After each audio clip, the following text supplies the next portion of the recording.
Guests like yourself visit my life when I really need them. I get access to people like yourself who are actually staying in Rishikesh. You know that you've been an instrument to something very divine, and then you understand God. The escapists that you come across, I see many of them come to Rishikesh. how do you pick them out of that place and explain the right path? I would definitely give a mantra. One mantra to everyone, or do you give them a mantra based on that person's subjective reality?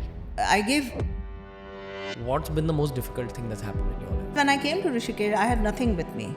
16 years back. I left all my assets, family, everything, and I just came with a bag, very filmy style. So I was sitting by the Ganga one day and I was telling her, boss, I have nothing with me. At that moment, I used to wear 2 diamond tops. I just removed them and I gave it to Gangaji. I said, this is all I have, and now you see, take care of what I want to do. Let's flow more back into your 20s and 30s. So I also explored a lot of tantric methods, a lot of Western therapies, shamanic therapies. In Atharva Veda is full of occult and mysticism. Like what? Like you make a taviz or you make a vibrational medicine. I did all this in my healing journey. Do you think it was the will of the Parmatma to keep the Sanatani deities alive through this phase of the human timeline? The people who are in this part of the world are keeping it alive. You see the Varkari Sampradaya now that they go on the Vari to Pandharpur. You see the madness in them, Hare Krishna people, and you see the Jagannath Rath Yatra. How can one ensure that this is the last lifetime that they're spending in this realm? The knowing and the need of knowing comes from the ego. You could dedicate every waking second to practice. Yeah. You still may not make it to enlightenment. Yes. And this moment you could get enlightenment, that spark of understanding enters into your brain. And when you fall into the lap of God, I think that's one of the most comfortable things to happen to any human being. So nice being in your presence. At the start of this podcast, I was almost about to cry. This is the living dream for me. Don't want to make this intro too long. All I'll say is that there's certain guests I meet at very few points throughout the year where you know that there's a much larger purpose behind that meeting than just recording a podcast episode. A lot has changed in my life since this spectacular conversation with Maa Gyaan Suveera. She's one of the most knowledgeable and honestly one of the most spiritually advanced souls that I've come across throughout this 5-year podcasting journey. If you enjoy our Rajarshi Nandi Sir episodes or our Vinay Varanasi episodes, this is another all-star that we found, ladies and gentlemen. It's Maa Gyaan Suveera. We're just going to get to know her on today's episode, but in the coming few months, you're going to see a lot more topical episodes created with her on this podcast. You're going to enjoy another spiritual special of TRS.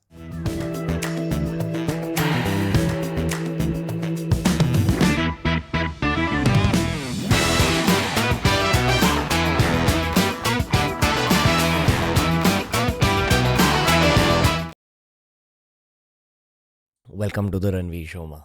Thank you. Now we can talk openly. I have so many things to say to you because I know that episodes like this and guests like yourself visit my life when I really need them. And I pray every night to meet people like you. Genuinely. Like I ask God to send me more conversations like this because sure we're recording a podcast, but I get access to people like yourself who are actually staying in Rishikesh. You have such an intense practice. This is the living dream for me. So That's absolutely blessed and divine, Ranveer. I also believe that only blessed people get to work in such a field where you're meeting lovely people every day. Thank you, ma'am. I am at such a crossroads mentally and emotionally. And, I often ask God at these kind of crossroads to send someone to help me like choose which pathway to go down. So firstly, thank you for being in our studio. Thank you. If I may request you to begin this conversation with any mantra, or, if you want to pay respect to your guru lineage, that would be a great point to start because I know we're not just recording one episode today. Lovely. So I would do a small Ganesh mantra that we often do before beginning all our classes, and that's my Ishta Devata. So we do a small mantra of Ganesha which comes in the last khanda of the Atharva Upanishad. Okay? Om. एकदन्तं चतुर्हस्तं पाशमाकुशधारिणं रदं च वरदं हस्तैर्बिभ्राणं मूषकध्वजं रक्तं लम्बोदरं शूर्पकर्णकं रक्तवाससं रक्तगन्धानुलिप्ताङ्गं रक्तपुष्पैः सुपूजितं भक्तानुकम्पिनं देवं जगत्कारणम् अच्युतम् अविभूतं च शिष्टयादौ प्रकृते पुरुषात् परम् एवं ध्यायति यो नित्यं स योगी योगिनां वरः ॐ नमो व्रातपतये नमो गणपतये नमः प्रमथपतये नमस्तेस्तु लम्बोदराय एकदन्ताय विघ्ननाशिने शिवसुताय श्रीवरदमूर्तये नमो नमः Om. Thank you. I really want to put forth this question in a more polite way, Yes. but I'm going to choose the rude path, okay? Okay. So don't mind it. Not at all. How would you answer the question that goes, who are you? Who am I? Such a big mystery. Ranveer, such a big mystery. And the older I get, the bigger this question grows. Because you come from childhood thinking you're so-and-so, which is a very basal conditioned understanding that we have. And then you come to the middle age where there's a pompous you, which believes that you are the creation of whatever learning and whatever hard work you've done, etc., etc., the struggle of life, the seeking, earning, spending, etc. And you borrow a lot of desires. In the course of our growing up, we borrow a lot of desires and we start believing that this is what I want. For example, traveling the world. Today, you give me a free ticket to travel the world. I will say, Ranveer, please, I don't want to go. I want to relax, So we borrow dreams and desires of other people who talk, etc. And then comes this curve, in your life where you really get into that query of who am I? And when you intensify your sadhana being one of the very important tools. And when I say sadhana, it can mean intellectual self-inquiry. It can mean jnana yoga, karma yoga, bhakti yoga. So a mixture of all these three yogas. When you really come into self-inquiry and the search through bhakti, through jnana, through your, observation and awareness of your karma, then you come on that curve where you start realizing, this what I think I am not. This is what I think I am not. The recognition of you having lived many lives, the wisdom. For instance, for me, the biggest revelation of who I am not came when I, as a student, as an academic student in school and college, I was not a very brilliant student. I was very average. And then in the stages of my life, as I grew into my spiritual practices and mysticism and self-inquiry, I acquired, it's like reminded, many different arts, many different skills, many different practices, mantras. There was huge download of things. This made me very sure in certitude that I am not what I think I am. I am something more reverential and greater that my ego can fathom. At what age did the spiritual journey begin? For me, majorly in 1991, I had transforming experiences that brought me on the path of teaching spiritual subjects. Spiritual subjects have been with me from the age of 14 when I was in school. Because I went to Mothers International School, we were made to meditate, children were made to meditate. So, when you say Mothers International School, this is the same... a part of Sri Aurobindo Ashram. Got it. Yeah. When you go to Auroville, they talk about the mother. Yes, that's the mother, Sri Aurobindo and mother. Okay. But I was in the Delhi branch. Okay. Yeah. Okay. Lots of questions, but please continue. Yeah. So, over a period of time from 91, many intense experiences that gave me that I'm not the stupid me that I know. I'm someone that I really need to respect and love. I'm someone that is coming from many lifetimes, is much older than what I can fathom, is much older, a spirit. I came close to my spirit and I understood that this me that I know about is just the outer cover. And this identity that I'm relating to is not my identity truly. So the false I started diminishing over the years and the real I started growing. Yeah. As in the part of your personality that perceived society and its material limits started fading away, Yes. and you started understanding the actual purpose of human life. Yes. Yes. But what was like the J curve moment in terms of, for me, I read the autobiography of a yogi. Yeah. And once I got through the book, I wanted more. So I ended up finding out where the Mumbai branch of that Kriya school yoga is. is, yes. And it turned out to be 200 meters from my house. Uh-huh. So I'd grown up near it, but I didn't even know. Yeah. And for 4 or 5 years of my life, I deep dived into YSS related Yes. practices. I feel like it cleaned up my body and my mind. And once the body and the mind was cleaned up, then the show began. And I met people like yourself, Rajashi Nandi especially, who has guided me so deeply. At this stage, I'm kind of doing a lot of mantras, a lot of Naam Jaap, gotten into stotras. This is my J curve moment. So I felt like all the stuff I did at YSS cleaned up my body and mind to make me ready for this. I think, people say that you should always have one guru and you shouldn't go window shopping when it comes to spirituality. And I totally agree with that. But I also feel things have visited my life way too early. Like all this began when I was 22. So from 22 to 30, I was undoing the wrongs that I did to my body and my Yes. spirit before that. Yes. And now at around 30, 31, with all the mantras just flowing into my life like a tsunami, now I can feel too many changes happening where I'm extremely detached from society. Like I feel a very, very intense level of detachment from everything, from joy, sadness, people, relationships, everything. So something's happening and things are going by me so fast that I actually need to slow down and have conversations with people like you. Yes. So what's the J curve moment for you, ma'am? Well, I started my spiritual practices with a lot of playful spirit. I was very fond of doing readings with kauris and tarot cards and astrology and all of these things. So they were my subjects that I used to teach as well as practice. I used to do consultations for people and healing, exploring healing modalities. More than 50, 60 healing modalities of the world I have explored. But how did you get into that? From childhood, I have always had interest in this. When I was a kid, maybe around 8 something, we used to go to the village, to my granny's village near Alibag. All small children, we used to go there to spend our summer vacations.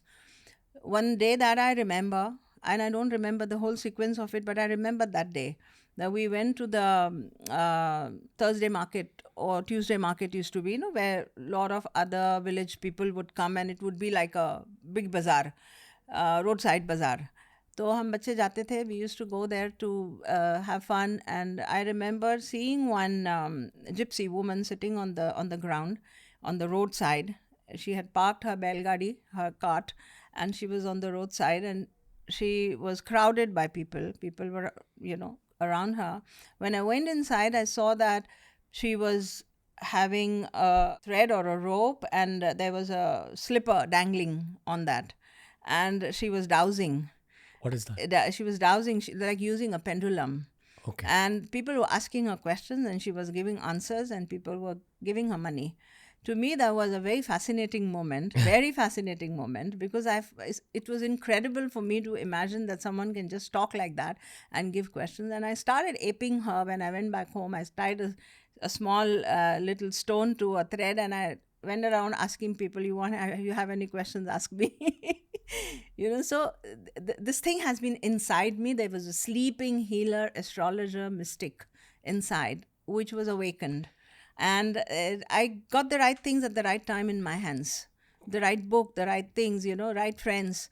And I never got along with people who didn't believe in spirituality. I never got along with them. I would just get up and go away. In fact, interestingly, none of my family members, my parents' members, are very ritualistic or religious or spiritual. They stay away from all this. Very hardworking, honest, beautiful people. Yet they stay away from all this. It's not a subject of interest for them. So for me, this was all my life was. Then later on, I mean, I chose to stay with people who knew all this and would speak and talk about all this. I chose my company. Thereafter, I've never had friends just hanging out here and there. I've had friends who would talk about gods and goddesses and, things like that. That's how the journey began. And then in 1991, very specifically, I had visions of great masters in my meditation. Yes. Hold on. Now we'll slow it down a little bit. Yeah. And I'm very curious about the visions. Yeah. Let's go back to that sandal with the Yes, thread yes. on it. There's two kinds of human beings. The first kind would hear or visualize a story like this and immediately dismiss it as being ritualistic or Yeah. mumbo jumbo, etc. And that's just how humankind is. And there's a second realm of human beings which is open to this kind of stuff. And often that second realm becomes open as age hits them, as life hits them. They realize that there's more to life. There is what I would call a mystic realm or a psychic realm. And I definitely say that for me at age 22, that was a turning point. Pre-22, I would dismiss this stuff. At 22, something happened after which I'm very open to this kind of stuff. My question to you is simple. In terms of this show, we've met all sorts of people. I've met Ghostbusters as well. Yeah. And there's this one particular ghost busting team run by a brother of mine called Sarba. He has a lady in his team called Pooja. She's been on the show as well. And she had said something interesting. She had said that when we're children, all of us have a certain degree of psychic abilities. And as life hits you, as teenage, as politics, as a pain hits you, you end up clouding your own psychic abilities. Yeah.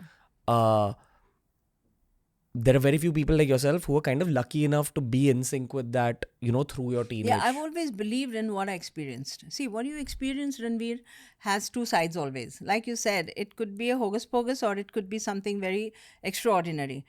And in fact, they're both always. They're always both. They're always two sides of the coin. They're always two sides of an experience. It depends on you whether you want to be on this side or this side. When you give yourself to this side, where there is fathomless possibility in the universe, unseen fathomless possibility, there are some guiding forces, unseen guiding forces, Guru Tattva, and a lot more that picks you up. What is Guru Tattva? Guru Tattva is the element. You have 5 elements, we have 5 elements. There is a 6th element, I always say Guru Tattva. That is always wanting the human being to come up and higher to evolve. And that Guru Tattva manifests as a guru in your life, as a teacher, as a guide. So Guru Tattva is aligned to you, then you'll find all people, lesson number 1, lesson number 2, lesson number 3 coming one by one. Wow. I have a mentor of mine, Luke Coutinho. He keeps talking about a word called providence, which basically means that as you're moving through life and life becomes difficult, God places a helping hand in your life. Of course. Same concept, right? Yeah, of course. We say it, God works through elements. And consciousness is what is God, what is Parmatma, what we say, does not do anything himself. Nothing. He's a witnesser. He's a sakshi. Nirguno, nishkriyo, nityo, nirvikalpa, niranjana, nirvikar, nirakar, nitya muktosmi nirmalaha. That is the definition of true God. What does that mean? It means it's completely shapeless, colorless, no movement, no emotion, nothing. But conditioned consciousness, that means if in your destiny evolution is happening this way, the way it is happening, it promotes other conditioned figures to come into your life, and take you up there where you want to be. Your soul has chosen a goal for you in this life, the lamppost that you want to touch and reach in this lifetime. How do you go there? So with that desire in you, in your causal body, in your current sharir, consciousness promotes and sends people. You attract the right kind of people that will take you step by step to that post. I think one's life experiences and events are an outcome of the people you meet. Yes, of course. Right? And you're saying that the Guru Tattva is actually pushing all those people to your life. Yes, you create a kind of a field and you're attracting those people. Some of these people are the ones that you need to finish your karma with. And some of these people are progressive and evolutionary for you. Gotcha. Okay. You would also say that the books you read, the Yeah, kind yeah. of content. Everything is a part of it. Like sometimes, and this happens to a lot of people who are spiritually inclined, you'll just be scrolling through your YouTube feed and you'll constantly get a particular guru's Yeah. stuff recommended on yeah. Instagram, on YouTube, and then something resonates with you. Yeah. You're saying that all this is Guru Tattva at play. Everything is working automatically. It's the AI, what people are trying to do, and in the gross world today, this AI is already there. It's just the nature of reality that what we see around us. Yeah. There's a layer that we see, and then Yeah. there's lots of layers that we don't see. Yes, absolutely. As one moves forward on the spiritual journey, you're unlocking some more of those unseen layers. Yes. Right? Okay. Back to your story. When you got into all those healing techniques, I'm assuming you're talking about pranic healing, Reiki. Yes, a lot of them, many of them. It helped you? Different forms of touch healing as well as intention healing. It helped me. Obviously, it was my interest. So as you heal yourself. As you help people with issues, then you heal yourself.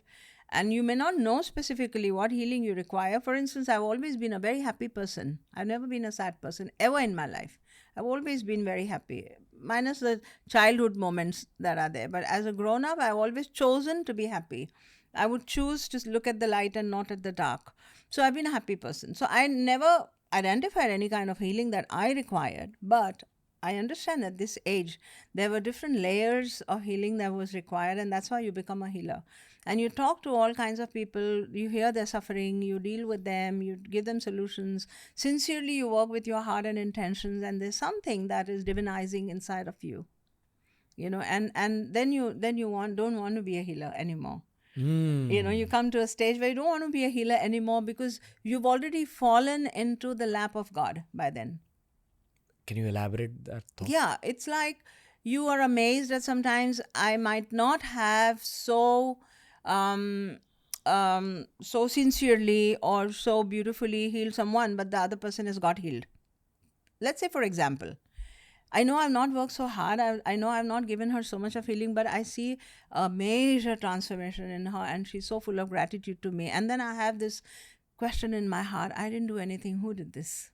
And then you see the unseen power working through you because you have a golden heart and you really wish something good for someone, and something is really channeled through you, which is miraculous and beautiful. You know what an empty vessel you are. You know the abilities are not yours.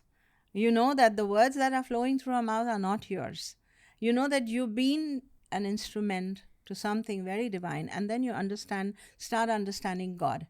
And when you fall into the lap of God, I think that's one of the most comfortable things to happen to any human being. It's like you're looked after, you are hugged, and you're completely surrounded by God, mesmerized by God. So on this journey, my ideals are, maybe you can understand me better if I share this with you. I love Tukaram Maharaj. He was always so mesmerized with Vithala. I love Mirabai. I love, Raman Maharshi. Not caring anything about who is coming to shoot me or who's coming to interview me. He's just sitting in his langot up there on the mountain. To me, these are my idols. And I try to follow that kind of life. Did you know all this in your 20s? I knew, but I couldn't say. I think I knew because it is so close to my heart of feeling. I've had very, very beautiful experiences with nature.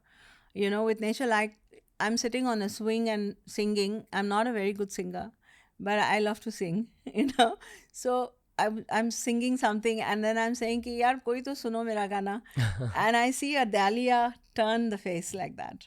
I see a flower turn the face like that. I've seen small little miracles in my life. They are like very touching and very beautiful. That confirmed Guru Tattva around you. Yes, it confirms Guru Tattva. Okay. So nice being in your presence. Yes. At the start of this podcast, I was almost about to cry. I don't know why. It's all your years of healing. Yeah. I think it flows through one, right? Like if you've been at practice for so long, then it starts flowing through you in your presence. Yes. You're clearly in a very systemized form of practice at this stage. Yes. Right? That is the goal for me in life. I tell my loved ones, my friends, my teammates that I don't see myself being a YouTuber in my 40s and my 50s. I'm doing this as a form of duty because I honestly feel I've done some wrong stuff in my past lives and I'm just making up for it at this You're point. chosen by the divine to do this, Ranveer. I say, for instance, I tell my students, I don't see myself teaching and doing all this after 5 years. I want to, the ideals that I have, I want to just sit and just be in dhyana or meditation. But they say, Ma, who will teach us then? So you've chosen to do this. And so, for as long as God wants you to do this, you should do it. Happily do it as a sadhana. It's a sadhana. When we take our work, we can do our work at 3 different levels, all right, according to me. The lowest level is the grossest level, where you're doing it as a money earning thing and, pet ke liye, all that.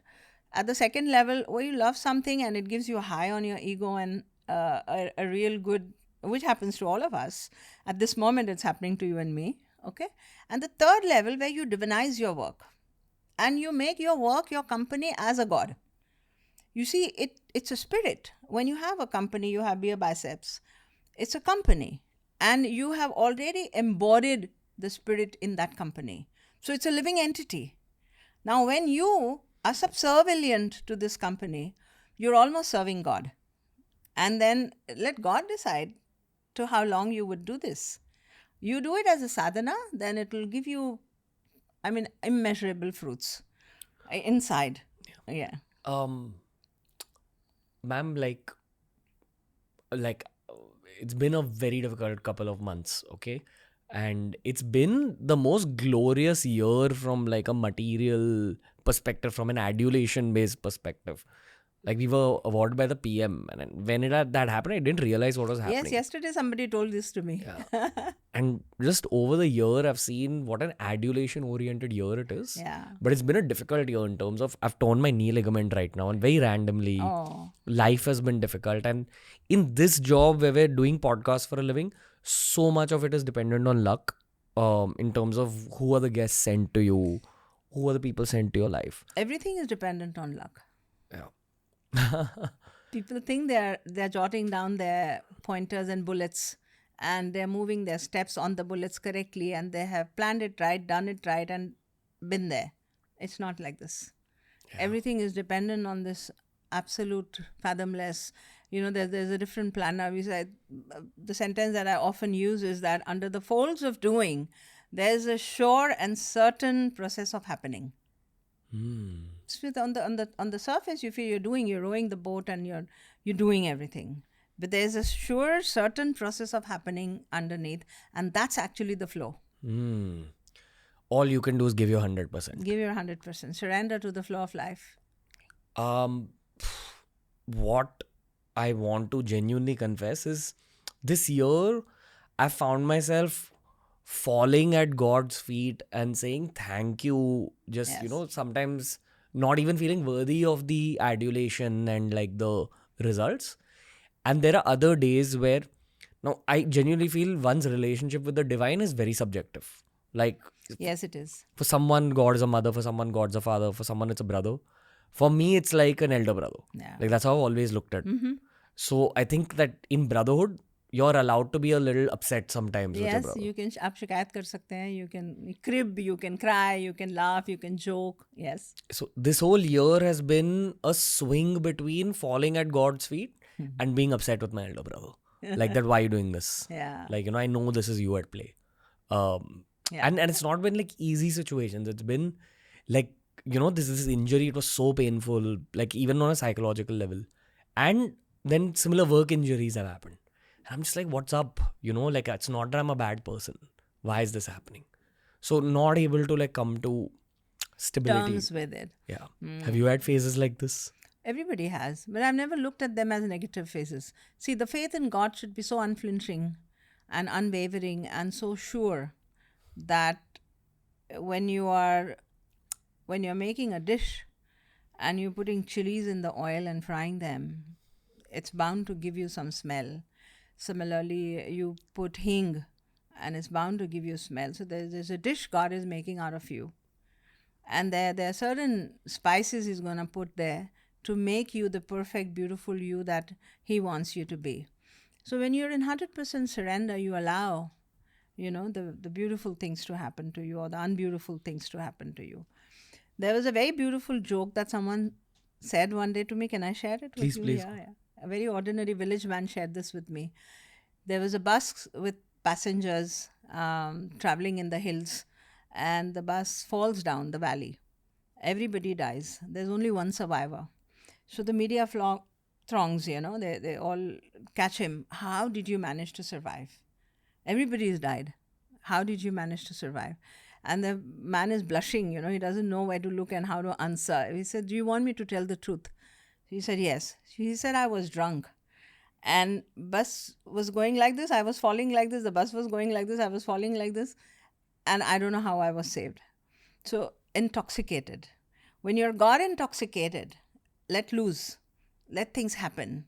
If something has to be discarded, let it be discarded, including your own people sometimes, including someone you really love or someone you're really attached to. If you really believe in God, then you should be 100% wedded to God. So wedded that whatever moments He's creating in your life is for your good. There's certitude. It should be written on your forehead. He's doing, I'm under work, I'm under construction. And the best possible creation can happen only when I allow the chiseling process. Yeah. What chiseling is happening at your stage? At my stage? At the moment, nothing. I'm in 6th heaven, 7th heaven. I think it happened what had to happen. Yeah? How did you get from that phase to this phase? मुझे पता ही नहीं लगा. I was so God intoxicated. I don't know how I survived. Okay. I'm asking your human side the next question. Okay. Yeah. What's been the most difficult thing that's happened in your life? Actually, nothing. I'm telling you. I mean, if you look back, there were huge challenges, but I don't remember any difficulty. It's because of the surrender. I've always been very surrendered. And the thing that used to happen with me, for instance, if I have a financial crisis, let's say, which made many times I've gone through that in my adulthood as well as, financial crisis. आपके पास पैसे ही नहीं है, let's say. And you want to do something, or how is it going to happen the next day? And you're wondering, my head would start churning creative ideas, a million ideas. I'm a good cook. I would always think, मैं sandwiches बना लूँगी, I can survive. I can make pakoras, I can survive. I can put up a shop somewhere, I can survive. So the not surviving idea never bothered me. I don't have anything today, but it was never a difficulty for me. So God has given me that state of mind because He lives in my mind. He makes me think very positively and very constructively and creatively all the time. For instance, when I came to Rishikesh, I had nothing with me. This was 15 years back, 16 years back. I had absolutely nothing with me. I left all my assets, family, everything, and I just came with a bag, very filmy style, with a bag to another new town. I changed my name, and nobody knows this name. So my practices were finished. I was a well-known person. You're Ranveer. Suppose tomorrow you name yourself Shailesh. Nobody knows who Shailesh, right? So your name becomes your asset after a while. So I left everything and I came, and I was zero. Zero, absolutely. So I had many miracles in my life. Many miracles. I can write a book on that. So down the line, 6 months down the line, I had a piece of land that was gifted to me by a yogi I never met in my life. He knew me from my past life, and he gifted this place to me. He left the keys of that small piece of land with a jhopdi, like a kutia, to his friend. And he said that this woman would come. I would want you to give this place to her. And I met this person through someone, and I was gifted this land. To cut the story short, I had a land with me. I had a small cottage there, but I didn't have money to even renovate it. So I was sitting by the Ganga one day, and I was telling her, boss, I have nothing with me. How do I even have 10,000 to build a wall? And I saw an old couple coming out of the water that day, my neighbors. I was living in a rented apartment at that time in Rishikesh. I said, why are you taking a dip in the evening? You'll catch cold. So he said, it's Ganga Dashera today. Aap nahi kar rahe ho puja. You're not doing any puja. I felt so ashamed of myself. I told Ganga ji that this is really too much. Why am I even thinking about 10,000 and this and that and that? I said, all I need is some money to build that place so that I can go and stay there and I can build my hermitage. And at that moment, I used to wear 2 diamond tops because I've lived a very good lifestyle before.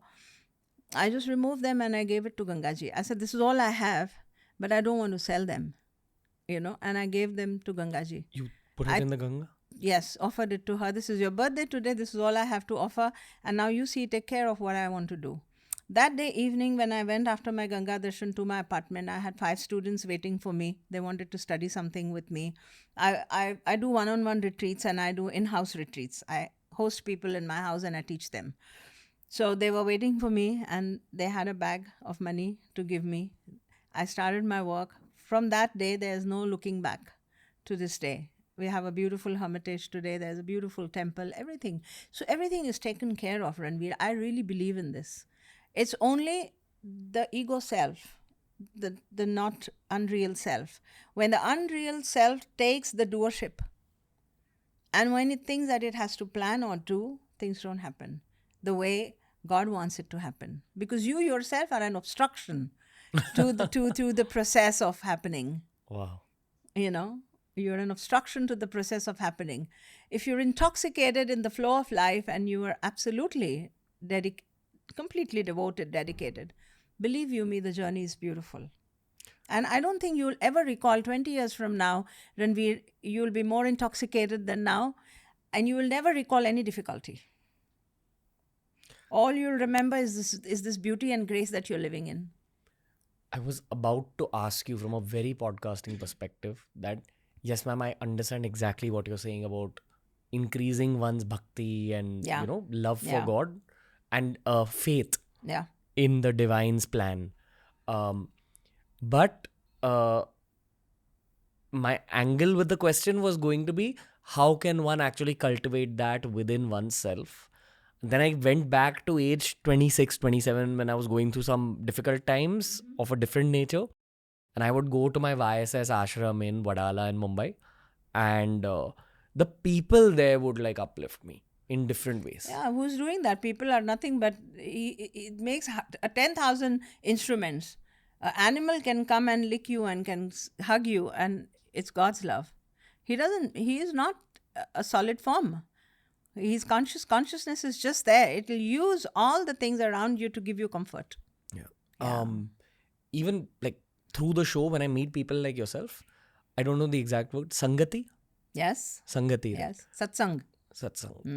I've realized that in one spiritual journey, again, we spoke about Guru Tattva some time ago, but it's the friends you meet along the way. Yes. Not everyone's a guru, but there can be a lot of spiritual friends who can visit your life and just lift you when you need that little bit of lifting.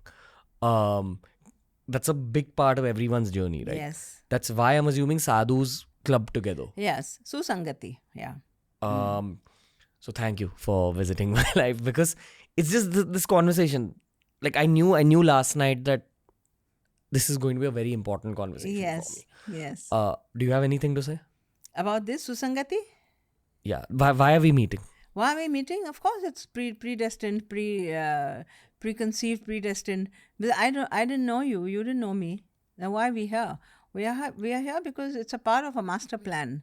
The changes that have to happen in your mind, or the changes that have to happen in my mind, and the changes we both become instrumental in creating in people's mind. This is all a part of master plan. So we're flowing with it. Okay. That's it. Let's flow more back into your 20s and 30s. Yes. Continue the story, ma'am. So you transitioned from healing. We were talking about healing, right? From healing into coming back to my roots. So Western therapies, a lot of Western therapies, shamanic therapies, Oriental Eastern therapies, Japanese and Chinese, and all of these having explored, I also explored a lot of tantric methods, of healing. We have a lot of, Atharva Veda is full of occult and mysticism. Like what? I'll come to it. So having explored all that, and it's all for helping people and doing things, like you make a taviz, or you make a vibrational medicine, or you pack up something, you write something and pack up something and you make it like an amulet for people to wear. I did all this in my healing journey. And then in the early 90s, like I said, my attention came into the Vedantic roots, our roots. And I found this exploration going all over the world to all the different cultures. All of these have had roots here in the Vedantic, literature and tradition. So I got into learning and reading. I did a lot of reading. From 91 to 95, I was deeply engrossed in studying different Vedic methods and all of this. And then I came into reading the spiritual text. And I started simultaneously teaching. I'm a very good teacher. I'm a born teacher. God has been very kind that I can uncomplicate things and give to my student in 5 minutes what they would take about 5 years to understand. Very, very simple, and that's a gift of God. It's not something I have done. So I got into teaching, and over 10 years, from 95 to say 2005, lesser and lesser of the healing, and more of the Vedic scriptures that when I came to Rishikesh, in 2008, late of 2007 and 8. I have been only with the scriptural teaching. And when you say scriptural teaching, you're specifically talking about the 4 Vedas? Yeah, the 4 Vedas are not for us grown-ups to we mean more Vedanta. Vedanta means the end part of Vedas. Vedas, 4 Vedas are there. 4 Vedas have 4 different categories, subdivisions. Mantras, Aryanas, Brahmanas, Mantras, Aryanas, and Upanishad. As in within each of them? Yeah, within each of them. So Rig Veda would have Mantras, Brahmanas, Aryanas, and Upanishad. Similarly, all the 4. So the last part of the Vedas, which is Upanishad, is what scholars and philosophers study. It takes you closer to God, and the realization of Brahman is the goal. The realization of God is the goal. So the Upanishads became my more subject of study, and eventually Bhagavad Gita. Bhagavad Gita is an extract of the Upanishads. Bhagavad Gita is a later composition, and it's an extract of all the Upanishadic philosophy, the right things required for the world. So can I just pause you there for yes.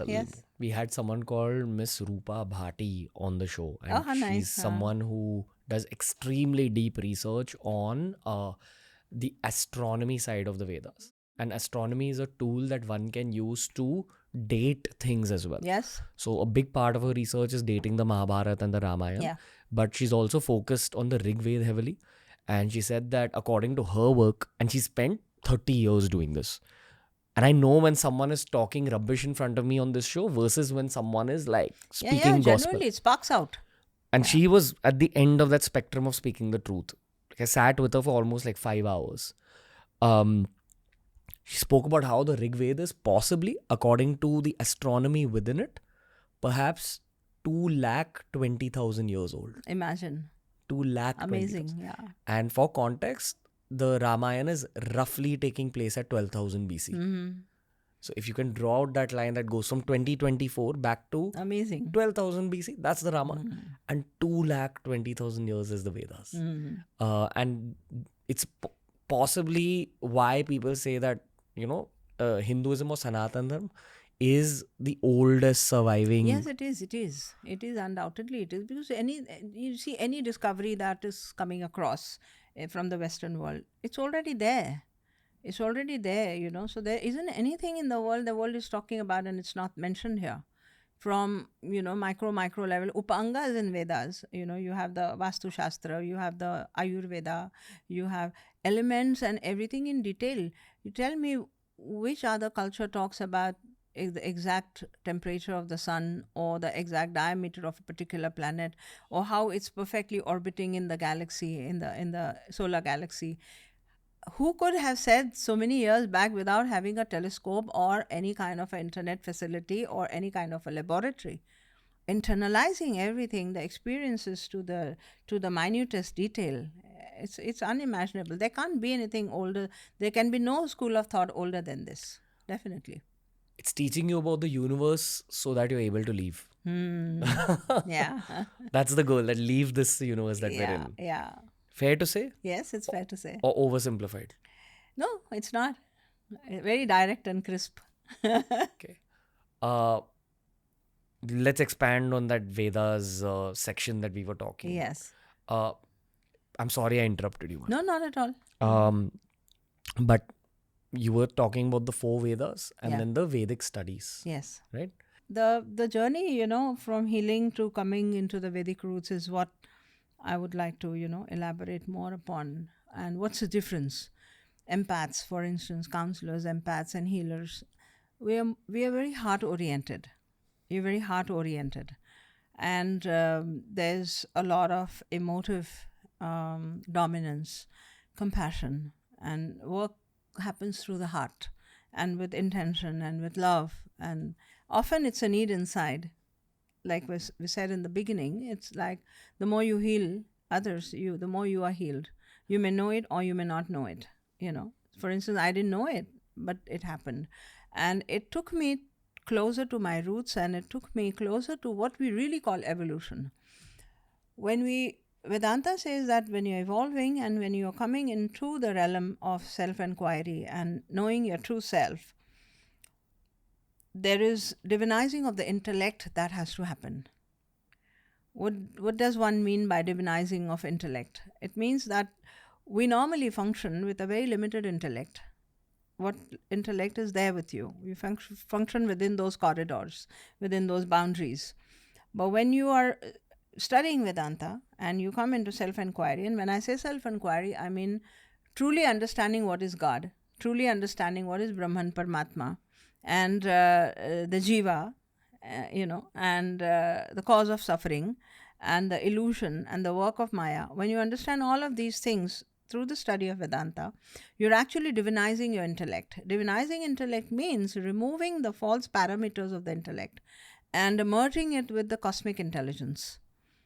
Our intellect can be aligned and can completely come in streamline with the cosmic intelligence. Can you expand on that false part of the intellect? Yeah, the IQ, what we say IQ is a measurement of your processing capacity, your brain's processing capacity, and this is always limited because it's limited to your body. You're only considering the gross aspect of your intellect.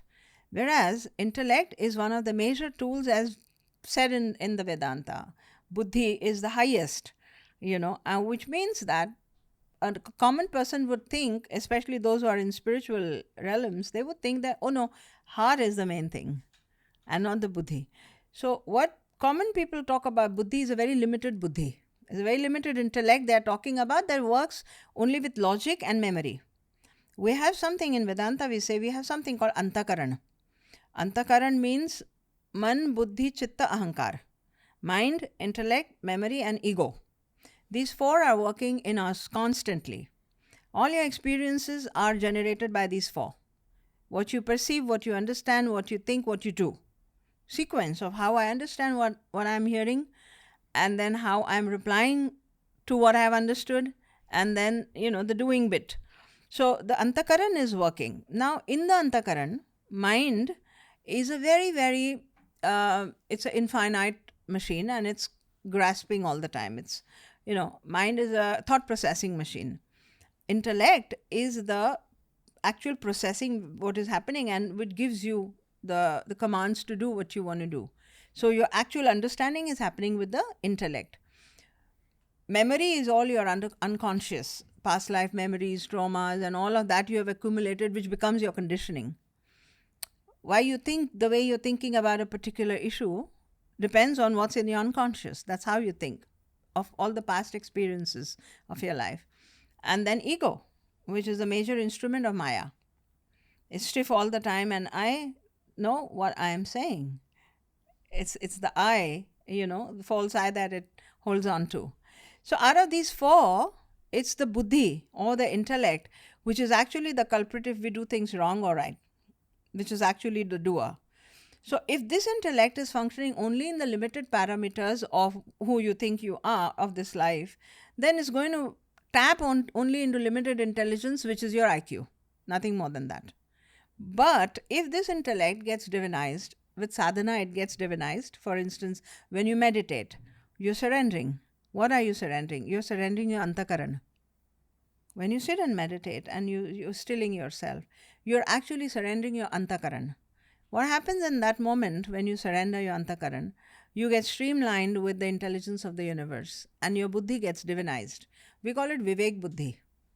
It's like that tuning fork of the same Yes, frequency. yes, resonance. It's like entrancement. We call it entrancement. And your buddhi starts penetrating the buddhi of the universe, so to say, God's intelligence. And as you grow as a Vedantin, they're very logical. They're not like healers. They're not like over empathic and over compassionate. They can see a person dying and yet not do anything about it, Whereas a common man would think he is a very heartless person. How can he see someone dying? But a Vedantin is very balanced, non-oscillating. He's very balanced, he's non-oscillating, and he's streamlined with the divine intelligence. He'll do what God wants him to do. So, with the study of Vedanta, a person gets aligned perfectly with the cosmos and Brahman. He's sthit in Brahman.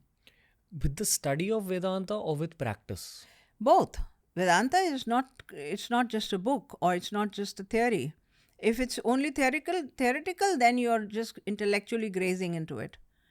It has to be supported by all the yam, niyam, asan, pranayam, pratyahar, dharana, dhyana, samadhi, all the ashtanga of the so-called yogic philosophy. It has to apply even in Vedanta. Vedanta primarily is focused on self-inquiry. That means inquiry into the truth and inquiry into the nature of Brahman and know what is God. But none of the Vedantins just take it to the intellectual level. They all support it with a little bit of bhakti yoga and a little bit of karma yoga. Everybody does that. What does the little bit of karma yoga entail? Karma yoga, where is the need for one to do karma yoga? Karma yoga is basically you surrender every act that you do to God. That is, in short, what is karma yoga. But it's very difficult for common people. How can you, for instance, we're doing this podcast now, and you, as a surrender, as a service to God, consciously we cannot think when we are in the work, in the doing mode. But so that needs to be cultivated. So the need for karma yoga comes because we have jnana indriyas, we have the nervous system, organs of action. They say that, all yogis say, rishis say that if your organs of action are not put into utility, then they will drag you into unnecessary wastage of time. Just like we say it for children. If you don't keep the child occupied, then he becomes a devil, at home, destruction. You keep him positively occupied. So it is with our karma indriyas and jnana indriyas. Both these senses and organs of action should be put into positive use. So we utilize them in our sadhana. That's why we do mantra japa, we do pranayam, we do some walk, and we, the regular swadhyaya reading is there, and service to God. So we are using all our organs of action to clean the idol of God or to do worship or to do the arti, or where is the need for all this? For instance, we do homa every day. We do havan every day in our temple. One of my students asked me, Ma, why do you do the havan every day? I said, ye nahi karenge to kya karenge? It's like you keep your organs of action and your intellect and your time and your energy engrossed in the service of God. This is only an expression of love for God. It's not some kind of a magic that we're doing. Yes, it has many other, advantages, that there is havan samagri. It's creating a lot of positive vibrations. The mantra ahutis are going inside. There's a lot of cosmic reverence that comes. All of that is there. But the basic need to do the rituals and worship every day or any activity is to keep your karma indriyas and jnana indriyas occupied. Otherwise, a sadhu would become a vela. Okay. I have a couple of things to say. I have some athlete friends, the professional athletes, who are actually very, very inclined towards spiritual thought because they've seen so much. These are cricketers again, seen so much glamour that then they start questioning that what's beyond the glamour. I'll take his name. It's Krunal Pandya. Whenever I'm in conversation with him, I feel that this person is meant to be a yogi because his thoughts are very, very deep as compared to the average person. And I told him that, you'd make a really good yogi. So he asked me why. So I said that you already have that sense of discipline and ferocity inbuilt inside your mind, which is what one needs for this path as well. and then you think deep and you're spiritually inclined. So he said, okay, one day maybe. I said, all right. And then the same conversation got me thinking about a lot of the people I've met on the show, like yourself, Rajeshi Nandi, Gauranga Das, all these people. Their pre-spiritual life always contained some discipline or hard work, which is what they used in their spiritual journey as well, because this journey requires a sense of routines, discipline, self strictness. Parallelly, when one visits places like Banaras, Rishikesh, Haridwar, any of these Tirthastans, you'll always find a lot of young people who on the surface seem like they're spiritually inclined. Vrindavan as well. But once you get into conversation with them, you realize that there are some of them who are actually escaping real life. That they've run away from something and are trying to have these spiritual practices, but are not being able to keep up because they don't have a sense of routines within the spiritual practice as well. I've come to realize, at least for me, this constant study and constant actual practice, praying, meditating, this is the key. Yes. But not everyone can do that because people don't have that sense of discipline from the material life. Which is why there is a part of me that always thinks that, you need to do something materially first. Just to have that sense of human discipline. It could be as simple as, like in Gauranga Das's case, he is an IIT graduate. If anyone's given the exam that you give to get into IIT, it's one of the most difficult exams in the world. Absolutely. Requires a sense of discipline. Then post his college, he got into monkhood. But he was a successful monk because he had that sense of routines. This is what not too many people speak about. Yes. Even the spiritual life is not easy, and it is definitely not for escapists. No. So a part of the Ashtanga, in the yoga philosophy, the Bahiranga sadhana and Antaranga sadhana. Antaranga sadhana is dharana, dhyan, samadhi. Now this is not only for yogis, it's for common people as well, outside. For instance, you see a sportsman, because you mentioned a sportsman. You see a sportsman, dharana means ekagrata of energy, concentration. And it starts with yam and niyam. That means yam and niyam. That means you have to take certain vows that I'm not going to drink, I'm not going to have late nights, I'm not going to waste my energy here. I'm going to choose whom I'm going to move with. These are all yam niyams for an ordinary man. Asan, that means every day practice 4 a.m. in the morning, go for a run, and for a sportsman I'm talking about, okay? Then pranayam, some kind of a breath work they do to expand their lungs and, have better lungs, better breathing. Yam, niyam, asan, pranayam, pratyahar. Pratyahar means withdrawal. Now they have to consciously withdraw themselves from a way of life if they want to come into the next step of dharana, dhyan, samadhi. Pratyahar is a bridge for all common people. This will apply what I'm saying. Now if you want to go on the other side of experiences, then pratyahar is a bridge between the bahiranga sadhana and the antaranga sadhana. First, you have to make choices, intelligent choices in your life, and then take pratyahar to jump on the other side, which is dharana, dhyan, samadhi. Now, once the person has come here, he will converge all his energy towards his practice, the bullseye. And dhyana, at some point he will transcend.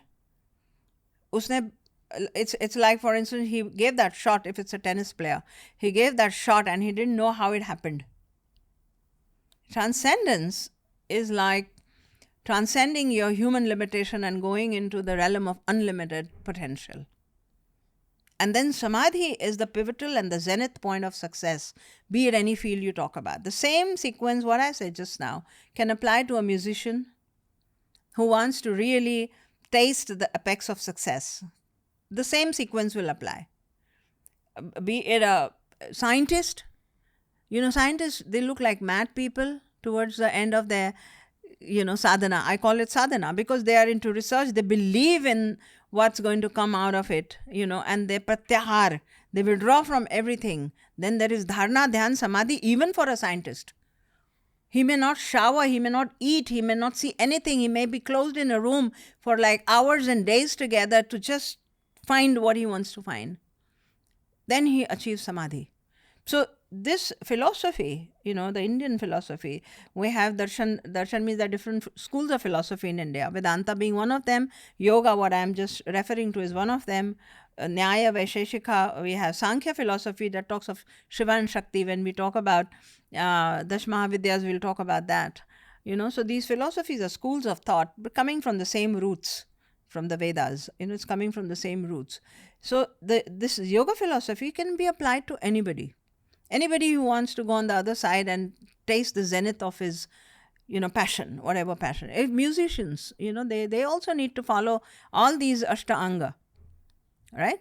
Even for a sadhu. So again, now when you come into the Dharana, Dhyan, Samadhi stage, we were talking about work. Now, Dharana, Dhyan, Samadhi is good, but how long can I sit and meditate? If I take my own example, how long can I sit and meditate? Sometimes I sit for 2 hours, 3 hours, but not always. It's just like 45 minutes or 1 hour and I'm acha bas ho gaya. You start yawning, or there's body's lethargy, and there's body's remnants of all impurities of human life which are there, and distractions. Then you feel hungry, you want to go and eat something, etc. So when you're not to that level of meditating or doing any kind of a practice, your karma indriyas and jnana indriyas have to be kept occupied fruitfully for, as a part of your sadhana. That means utilize this. So we do seva. I may take a broom and I might sweep something, or I might decorate, I might do some gardening, or I might go to the temple, I might clean the idol, or do something there, offer something as a seva. Karma indriyas and jnanindriyas are a very inevitable part of engaging them as a part of your sadhana in the service of God. So that becomes your karma yoga then. Yeah. The escapists that you come across, who probably have good intention on some very core level. Yeah, of course. But are not able to follow it up through the path that you spoke I about. see many of them come to Rishikesh. I meet many of them, and I look at them with a lot of compassion and a lot of love, because at least the fire is ignited. At least the fire is ignited, and they're not lost in ignorance of the world. They find solace when they come. Even if they come just for a weekend, they find solace sitting by the river, looking at the mountain, gazing at the sun, rising sun, or they go to the temples. At least it could be an escape, no doubt about it, but something is ignited inside. And so it's a journey. Ranveer, we are, one lifetime we are taking too seriously. It's too long, we think. It's not too long. For God, it's just a blink of an eye. It's a very small time from the soul's point of view. It's okay, he says, you want to relax, you relax. You want to do a corporate job, do it. You want to earn money, you want to have so-and-so, do it. I'll take you next life. Again on the journey. So this knocking, this calling that comes, and the more it comes, understand you're closer to his love and closer to experiencing him. How do you, as somewhat of an authority figure, explain it to these people who are slightly lost? And when I say lost, I don't mean necessarily the people who are just visiting for a weekend. Yeah. But people who choose to stay in Rishikesh. Also, yeah. Again, I'm just talking based on what I have seen visually. Sure. They might get lost in the intoxication of being in Rishikesh, and in some cases, actual intoxication of like marijuana or something like that. Yeah.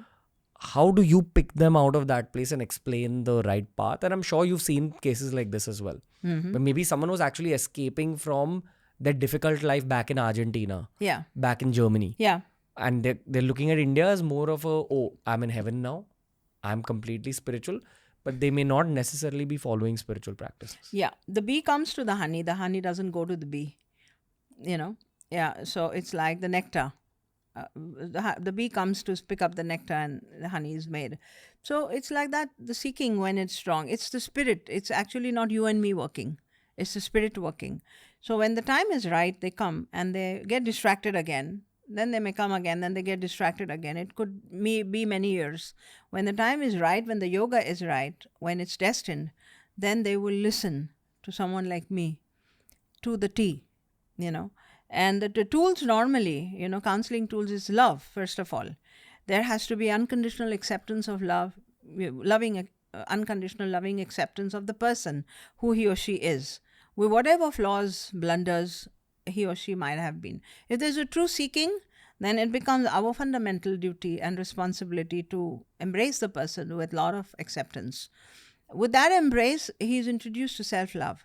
A person who is on a distracted, off-led path, off-track path, he himself is a self-hater.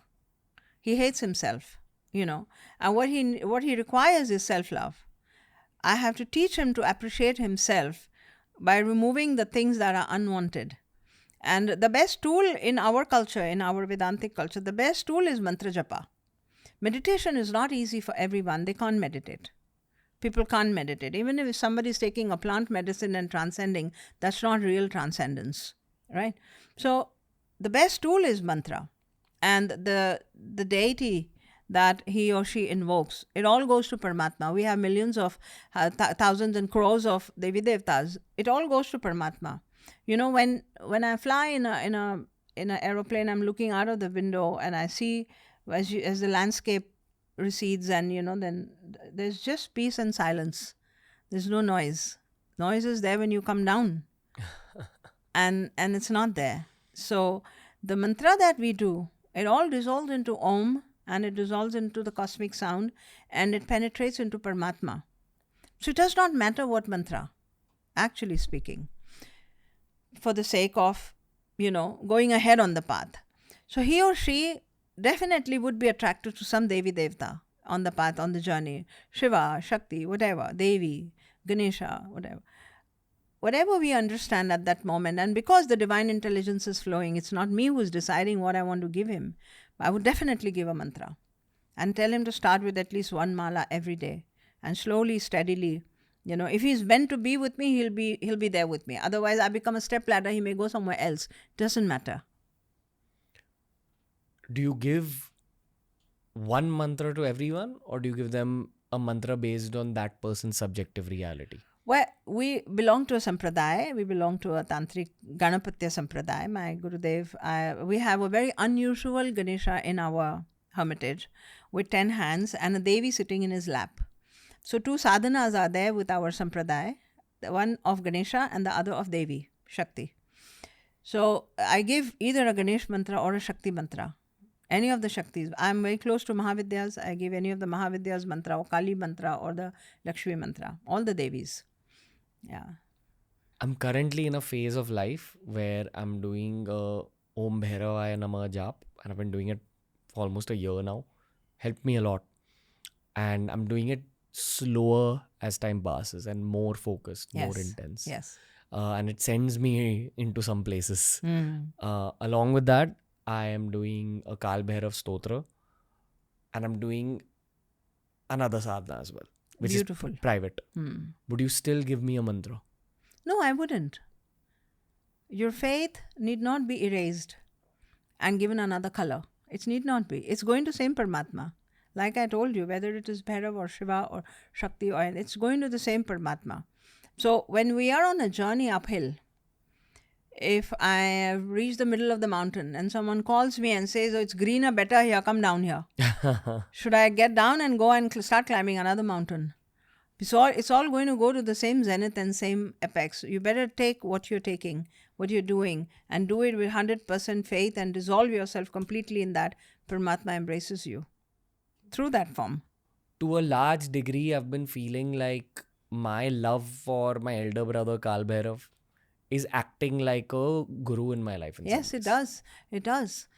It does. We were speaking about Marut Pavans a while ago. And see, there's only Shiva and there's Shakti. There's only consciousness, which is Parmatma, and his energy, what we call Shakti, which is moving consciousness. Energy is moving consciousness. So this moving consciousness is the magic that can manifest anything. It can manifest anything. Whatever you believe in, really believe in, it becomes a reality. It has the capability of becoming a reality. Like you put a magnet under a sheet and you put some dust and it'll weave a beautiful pattern. In the same way, your cells dance to the faith that you have. Because there's living God in every cell. Our every cell in the body is like an independent universe. It has a soul, it has a gross body, it has a subtle body, and it has a causal body, which is your destiny. Every cell is storing your destiny and has emotion, has a heart, has a feeling, and has intelligence and knows a lot. So when every cell is like a universe and there's God in there, whichever faith you dissolve yourself in, the cells dance to that faith and take you into Brahman for sure. I want to speak about Vedanta as well as this mantra chanting philosophy. Yes. Vedanta and the Vedas in general contain deep knowledge on multiple subjects. Yes. Right? Most Hindus, in terms of what they believe about Sanatan Dharma or Hinduism, are effectively following the knowledge of the four Vedas. Yes. In many ways, the Bhagavad Gita may be understood to be a condensed form of what's in the Vedas. Yes. Right? So when you are born in a Hindu family and you're trying to understand Hinduism more deeply, try understanding what's written in the four Vedas. Okay. And I'm sure, ma'am, when you began studying the Vedas and you finished your journey of studying them to a certain degree, you were left with an amount of knowledge. But do the four Vedas contain information about the deities and the mantras related to the deities? Or did you take that information and then life happened and you were brought to your current Guru Sampradaya? This is what happened. The latter part of it. I was brought into a deeper understanding of where I belong and what my past, lineage is, etc. However, the Vedas don't talk about Devi Devatas. The Vedas, Vedic time gods were very few. Agni and, Saraswati, Agni, very few gods. Nature gods were there. They were nature gods. So they talk about rituals there. There's a lot of karma kand. There is a Jnana Kand and Karma Kand. What is that? Vedas mein, what I say, mantras, brahmanas, aryanakas and Upanishad, right? There's compilation of mantras, compilation of rituals, yagyas to be done, what we do, fire ceremonies, different kinds of, and a systematic way of how to do it, what ingredients, how to invoke, etc. We call it Karma Kand. Karma Kand means for all the different phases of your life, you do the Mundan Sanskar and you do the marriage Sanskar and you do the death Sanskar. For all these, there are set rituals and all of this comes in the previous part of the Vedas, which we don't study as seekers. Those are studied by the Gurukul system people who go into Pandit training and they learn all that. People like me who are interested in the Vedic wisdom, we study the last part of it, which is called Upanishads or Vedanta. So Upanishads don't talk about gods and goddesses. They don't talk about, it talks only about Brahman, that means Parmatma. So associated with the Upanishad, the later part of the Vedic culture has gone into Puranas. You have the 18 Purans and you have the epics, Ramayana, Mahabharata and everything. Then Vedangas are there, the different sciences which were practiced, the Nurvidya and, Vastu Shastra and all of this. So it's a later part of the Anga of the Vedas. Vedas per se, we don't study the entire Veda because it's not a part of my subject study. I don't want to know about the different rituals and sacrifices and what are the, I'm interested in the philosophy part because it divinizes my intellect and because I can guide humanity, whoever is in my student community, I can guide them to lead a better life. Now, what is the basic content of the Vedanta? Basic content of the Vedanta is to transcend suffering and to enter into a liberated Jivan Mukti, we call it Jivan Mukt. Jivan Mukt means while you're alive, you're liberated from all the hassles of life. How would you train your thought, mind, brain in such a way that like a lotus, there's not a single drop of water that stays on you, like a swan, not a single drop of water will wet your feathers, and you are in a elated, we call it in Bhagavad Gita, it's called Sthit Pragya. Prajahati yada kaman saman partha manogatan atmanya vatmanah tushtaha sthita pragyascha dochate. Person is happy in his own being. That's the state that Vedanta wants every human being to be. So, uski satta hai. We say that the God is ruling over the entire creation and it's his play, it's his game. When would a person reach into this level of Jivan Mukti is again kripa sadhya, not karma sadhya. That means it is full of grace, and when the grace showers, when will the grace shower? When we are ready. It's like I tell many of my students every day, get up in the morning, go to the balcony, stretch out your hands, look at the rising sun and say, I'm ready. I'm ready. So you're not becoming an obstruction to your own growth. What have you learned about time? Yeah. What is time? What is time? It's just a meter for our physical understanding on earth. It has got no reality outside this. Because I've had astrophysicists on the show. Yeah. Even the world of physics has not understood time. It's not there only. It's a hypothetical. But we use it as a tool. What's written about time in the Vedas? Time is it's written at the soul level. There's no time. We come to the subtler level. See, Vedantic wisdom will always talk about any subject at 3 levels: gross, subtle, causal. At the gross level and at the subtler level, gross level, time is a reality. Which is our level. Yeah, it's a reality, a physical waking state, what we call it. In the waking state, time is a reality. In the dream state, that means when you go to bed at night, for instance, everything is withdrawn. All your body organs, the nerves are withdrawn and only the mind is working. There, time is a reality before and after. That means you travel through timelines in your subtle state. You could be 200 years before, you could be 200 years later in your mind, in your subtle body.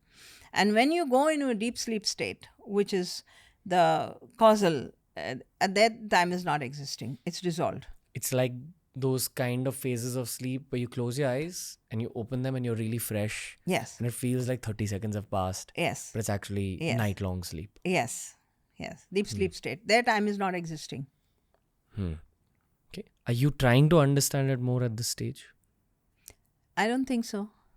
It could be a limitation for the audience to hear a statement like this, but I don't feel the need to understand anything. After studying the Vedas. After knowing God. Before this Vedanta journey of yours began, and let's go back to that healing phase. Yes. With the Reiki, pranic healing, all that stuff. Yes. Did you ever experience any form of plant medicine? No. Never. I don't know how the wisdom has always been there with me from child to stay away from things that are not good. I've always stayed away. Never experienced any intoxication? No, never. Okay. Other than the intoxication generated by the mantra jap? Yes. Somehow I have been away from all of this. I don't know how. Yeah. Situations kept you away? Yes. I feel God has always walked with me. I've always been, it's like I've had close encounters with accidents, very close encounters. Like I just get up from the chair to pick up a hanky and a fan falls down. If I was not picking up that hanky, the fan would fall on my head. I was riding a bike and a friend crossed me and I did hello to her. So I just bent this much and a branch went straight like this, cruising my head. If I would not have bent like this, it would have gone here. So close encounters. So I've experienced the presence of God with me all the time. Okay. I'm going to go back to my journey as a means to ask you the next set of questions. Yes. When I was a part of YSS intensely, I was meditating twice a day and it was the best thing I did for myself because I genuinely felt like it was a cleanse. Yeah. I was also chanting my Hanuman Chalisa. Yes. I was sitting in my mandir at home, praying to the different deities. But I never truly understood what it meant to pray to deities. I didn't understand how deep mantras... Was it important to understand? Somebody made you do that. Something made you do that. All our sadhana, if I look back on the journey, it's as if somebody is making you do it. More than you thinking and doing it. First standard, second standard, third standard. Yeah. I understood the depth of what a deity is through a podcast guest that we had. His name is Rajarshi Nandi. We've done more than 15 episodes with him probably on different deities. now I've understood what a deity is. But it took me that transition of doing those 15 episodes with Yeah. him and like understanding that, okay, we're talking about Parabrahm or Parmatma on one end, which is the universal consciousness, which is the goal, which is what Sanatan Dharma points you towards. Yes. Um, but a deity could be understood as being an extremely high level being, almost at the Yes. It is the gateway to Parmatma. It's very difficult for anybody to penetrate into the reality, Brahman, just like that.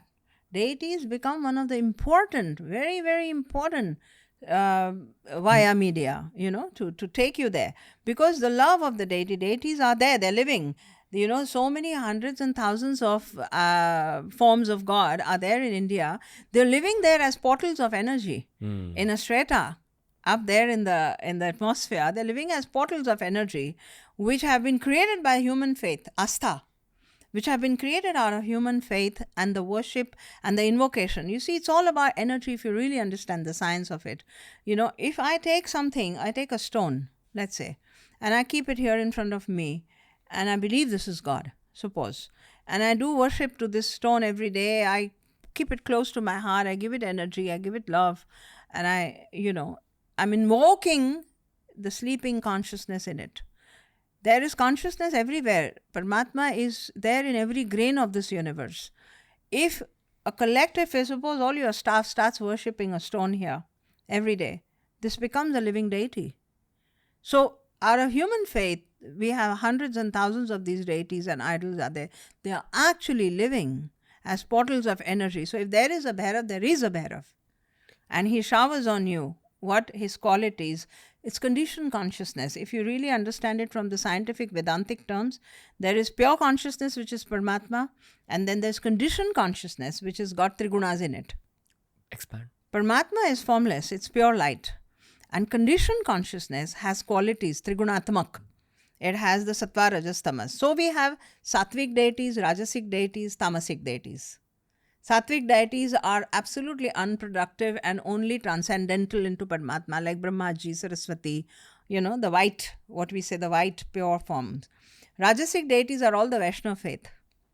The entire Vaishnava faith, which is so dear to householders, and it's the bhakta number is quite high for the Vaishnava faith, because it is for the worldly living, and it gives you, ideally, this faith ideally gives you all that is required for a successful householder's life on earth. And then you have tamasic deities which come under the reign of Shiva. This is transcendental. It's like Mahamrutyunjay. It's a force. Under the Shiva's clan comes all of the other deities, like you have the Kali and the many of the Mahavidyas and Bhairav and all the forms of Shiva. They're scary, they're dark, but they are transcendental and they take you into Parmatma. The beauty of this creation, as per Vedanta, is that any iota, any grain in this universe, however bad or good it is, can become a step ladder to go into Parmatma. So we have created Devi Devatas in our culture. We have created Devi Devatas for all kinds of people. Those who are pure-hearted can go into Sattva Bhakti.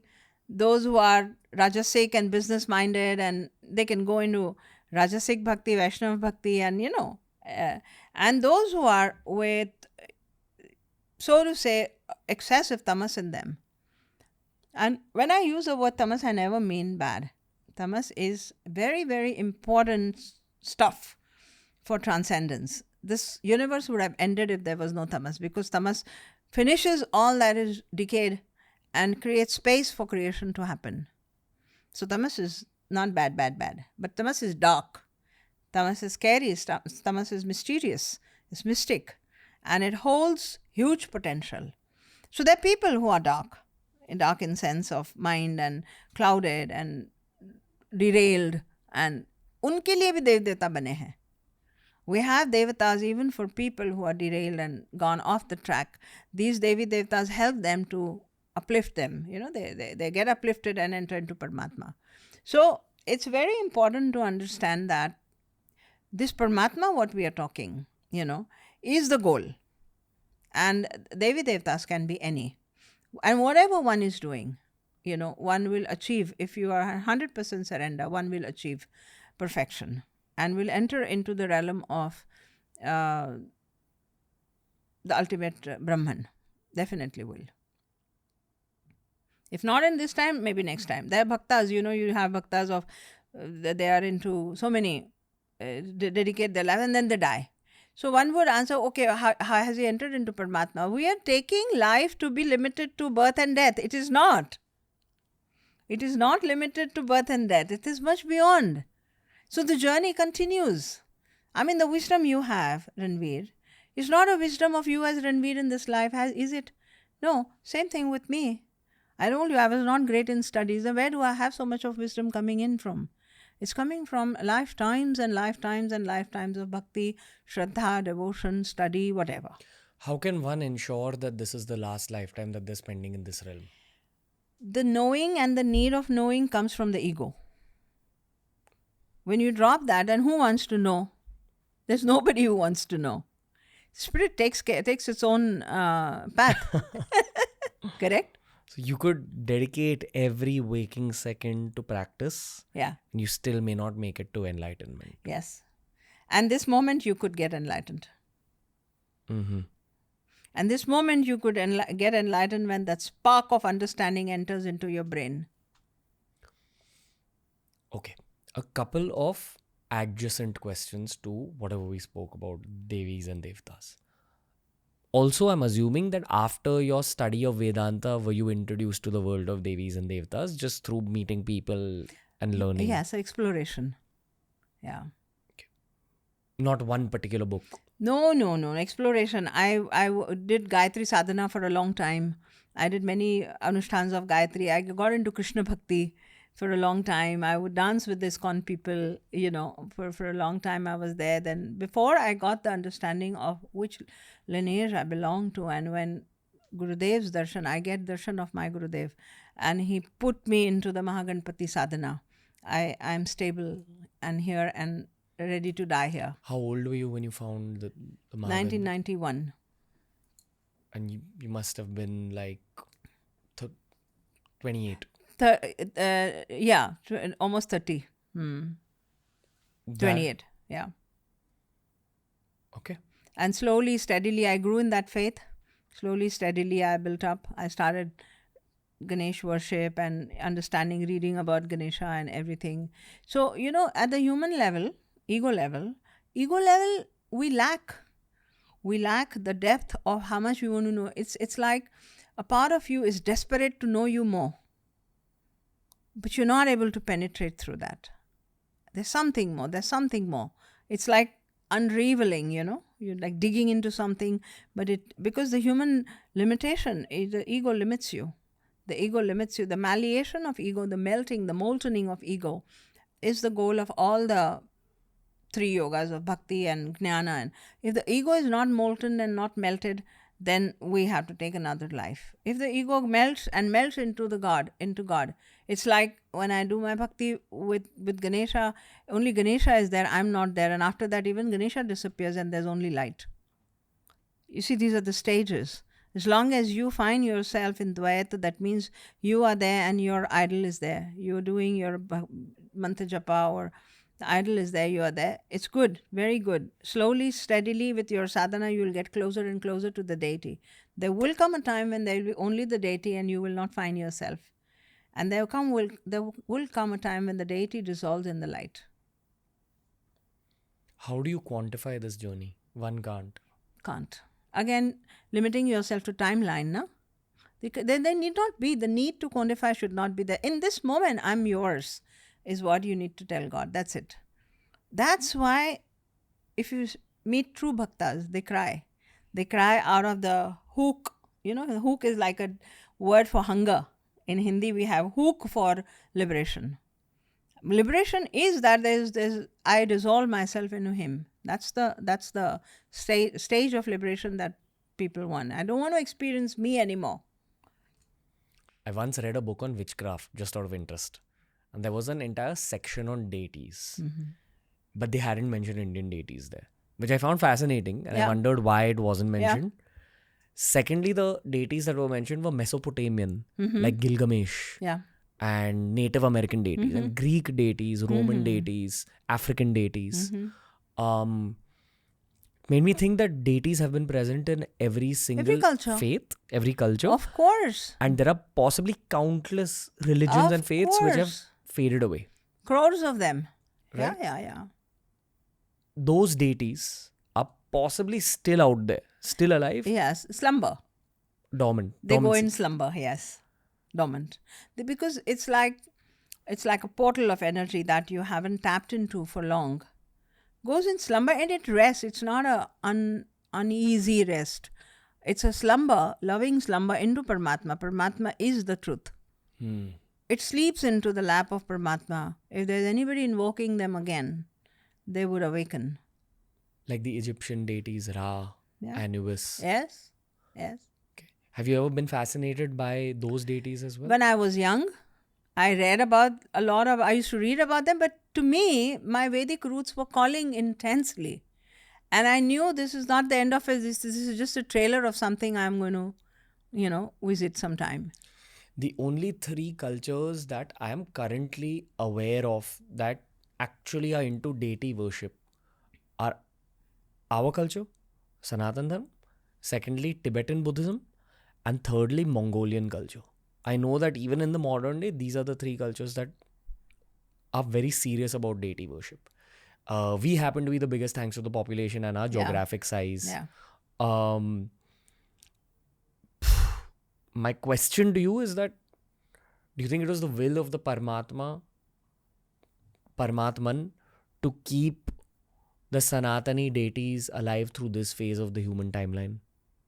I don't think it distinguishes and differentiates between the culture here and culture there. It's about people. The people who are in this part of the world are keeping it alive. You see the Varkari Sampradaya now that they go on the Vari to Pandharpur. You see the madness in them.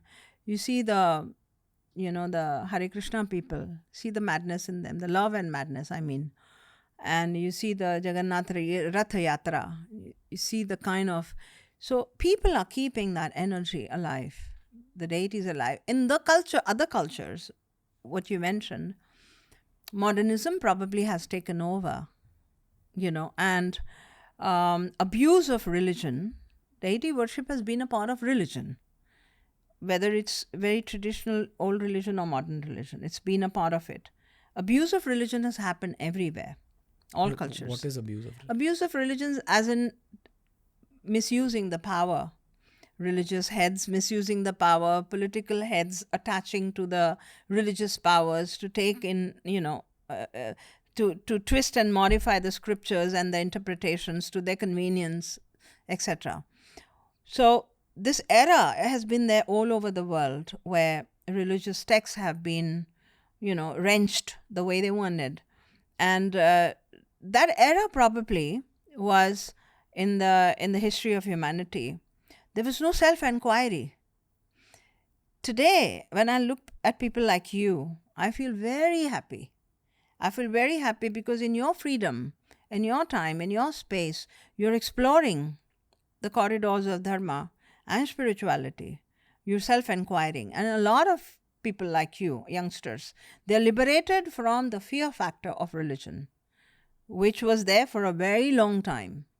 In all the cultures of the world, including the West, be it, the church, or be it the Islam countries, or be it all religions in the world, the fear factor was something people got fed up of after a while and they stopped.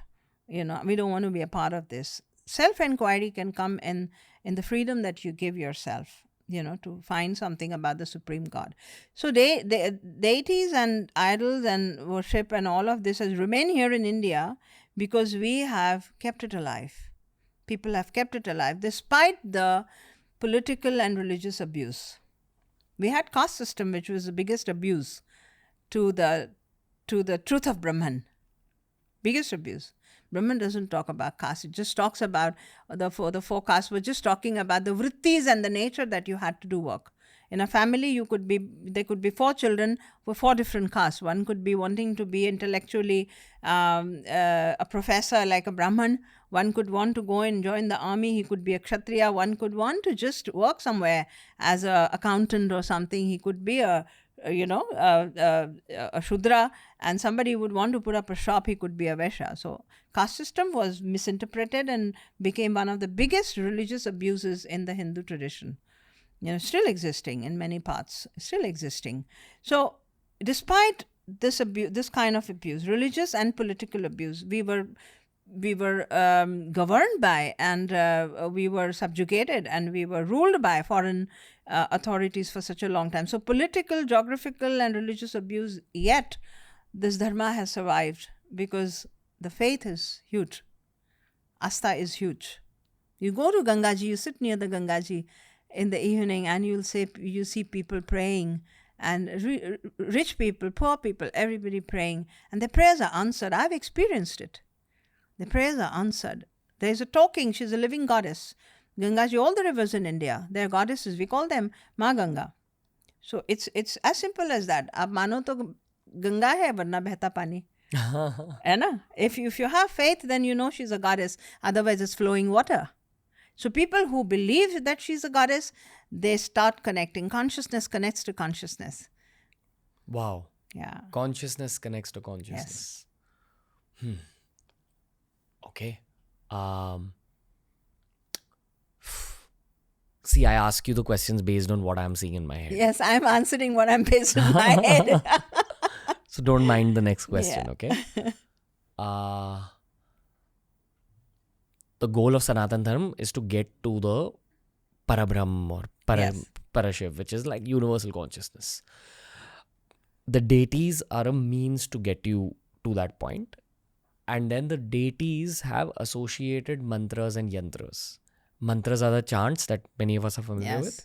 Yantras are a new concept that people are starting to learn about when it comes to the Indian internet in 2024. So my first question would be, what is a yantra? Explain that. Yeah. The second question is touching upon, and not completely opening it up, but just touching upon the aspect of what the world calls black magic, or what we call prayog in our culture. So up to you, however you want to expand on it, but starting with what a yantra is. Yantra is an instrument. The word yantra, literal translation of the yantra word, means it's a machine. Yantra means it's an instrument, it's a machine for a mantra to play. Yantra is a machine for a mantra to play. What is a mantra?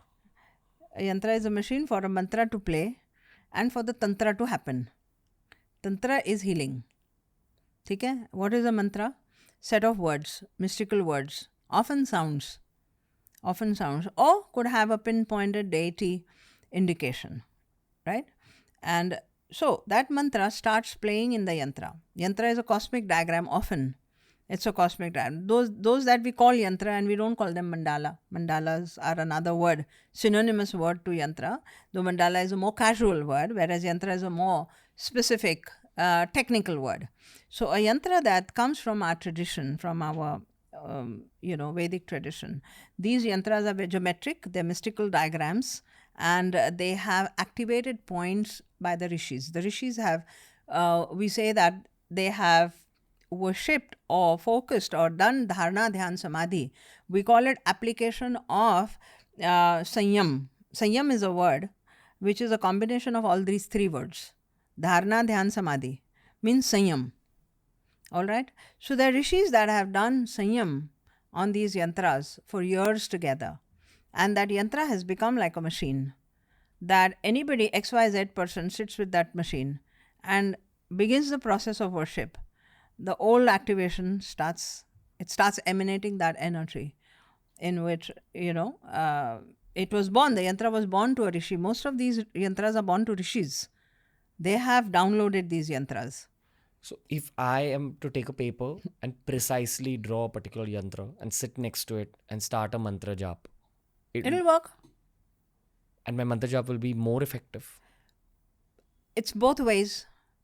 this accelerates the energy in the yantra, and the yantra accelerates your. It's like a circuit, So it improves. It invokes and improves the sadhak in you, and you would be more dedicated. So it's like a magic happening. Yeah.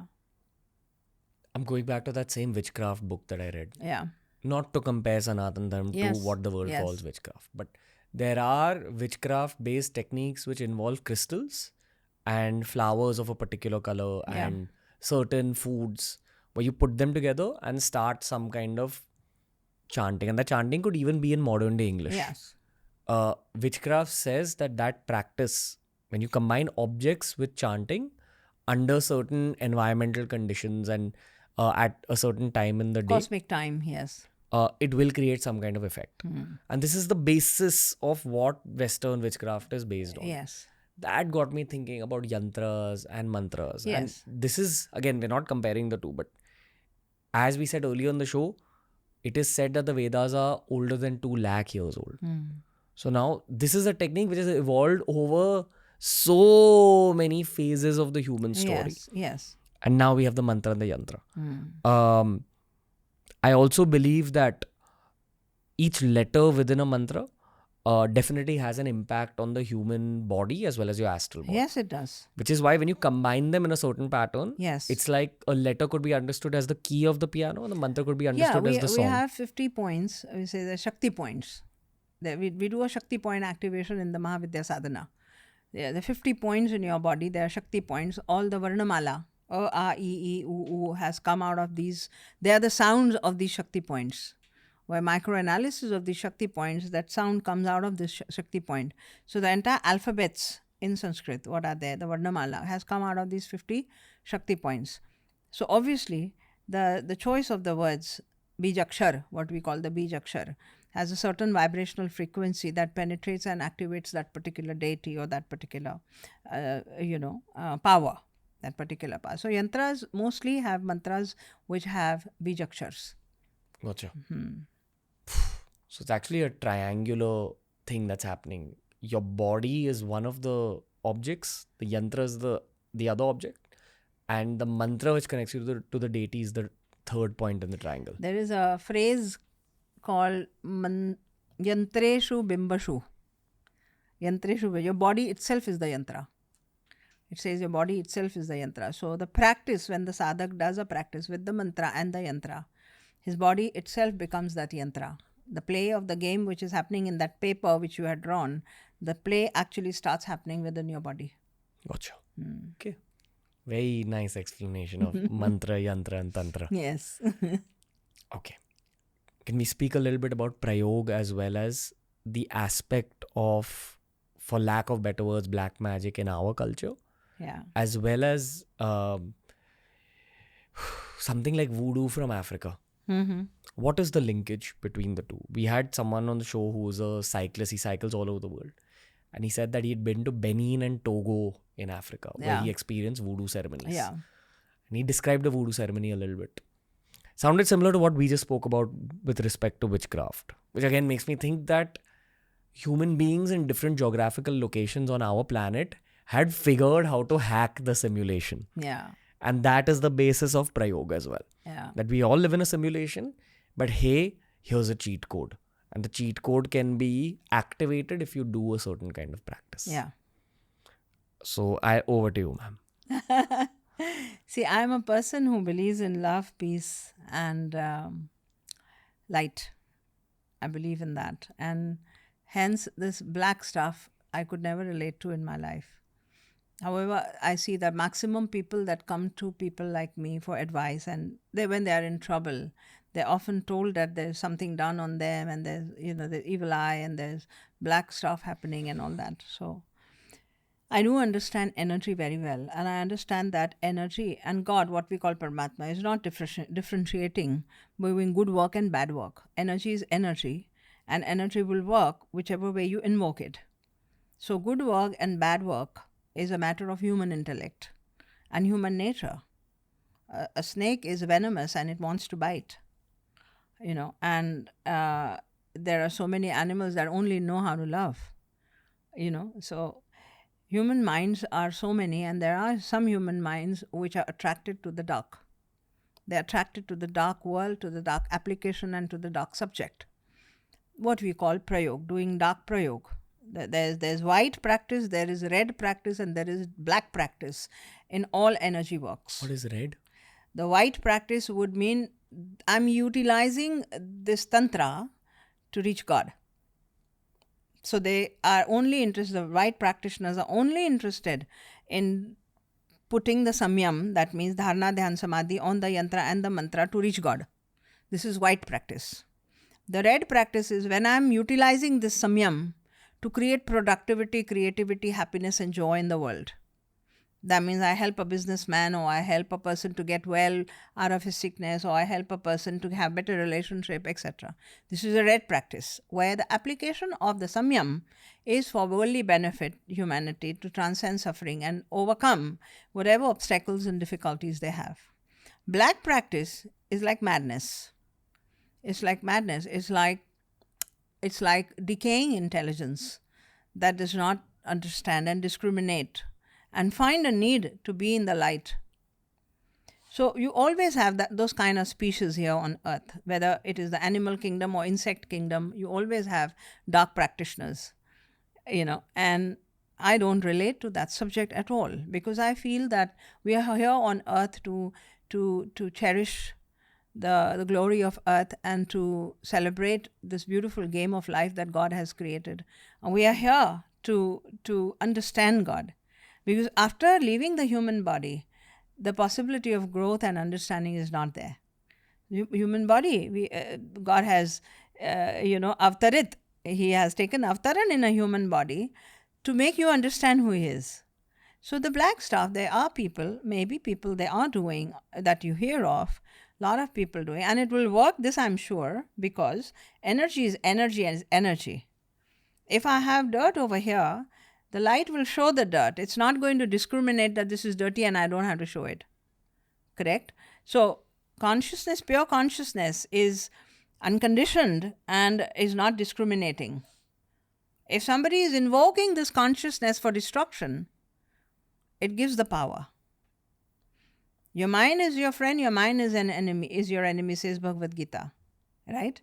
So if a human mind gets into destruction, whether it is destruction in the form of terrorism or politically oriented, religious oriented, jihadi, or it comes into energy play, it's a negative mind.